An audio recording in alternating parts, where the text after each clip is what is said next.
গভীর রাতে বিশ্বনবীর মেয়ে হযরত ফাতিমা রাদিয়াল্লাহু তাআলা আনহার মৃত্যু হয়ে গেল।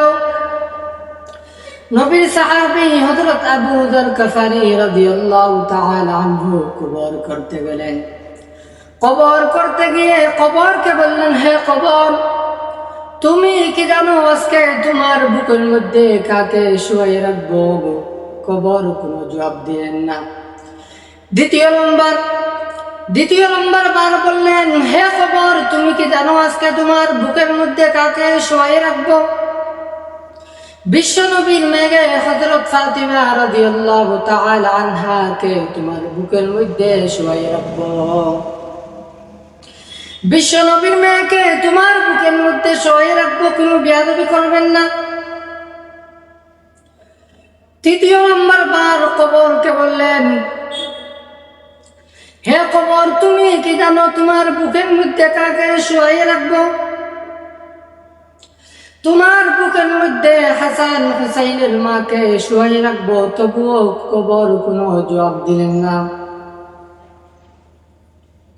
চতুর্থ নম্বর বার হযরত আবু যর গফারি রাদিয়াল্লাহু তাআলা আনহু কবরকে সওয়াল করলেন, হে কবর, তুই কি জানো আজকে তোর বুকের মধ্যে কাকে শুয়ে রাখবো? আজকে তোর বুকের মধ্যে সমস্ত জান্নাতি মহিলাদের সরদার হযরত ফাতিমা রাদিয়াল্লাহু তাআলা আনহাকে শুয়ে রাখবো।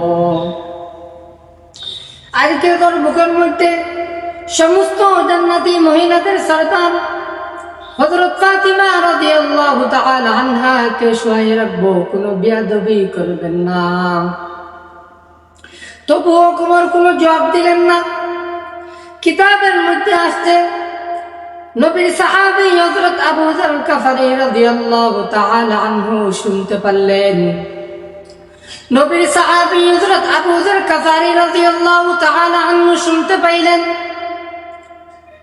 কবর বলছে, আমি বিশ্বনবীর মেয়েকে চিনি না, আমি হাসান হুসাইনের মাকে চিনি না, আমি আলীর স্ত্রীকে চিনি না, আমি চিনি শুধু ইমানদার বান্দাকে আমি চিনি। আমি আমার ভাইদেরকে বলতে চাই, যদি ঈমান নিয়ে কবরের মধ্যে যেতে পারো তাহলে কবরের মধ্যে শান্তি পাইবেন, আর যদি ঈমান নিয়ে কবরের মধ্যে যাইতে পারেন না তাহলে কবরের মধ্যে শান্তি পাইবেন না।